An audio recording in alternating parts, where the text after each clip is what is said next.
بسم اللہ الرحمن الرحیم۔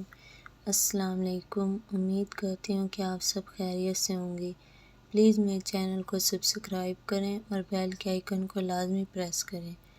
آج ہم آپ کو بتائیں گے کہ خواب میں خزانہ دیکھیں تو کیا ہوتا ہے۔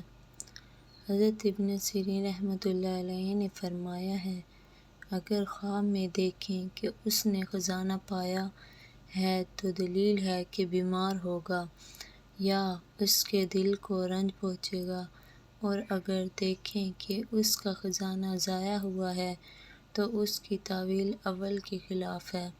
حضرت جابر مغربی رحمۃ اللہ علیہ نے فرمایا ہے کہ خواب میں خزانہ پانے والا کسی خراب جگہ میں بیمار یا ہلاک ہوگا، اور اگر آبادی جگہ سے خزانہ پائے تو دلیل ہے کہ بیماری سے شفا پائے گا۔ شکریہ۔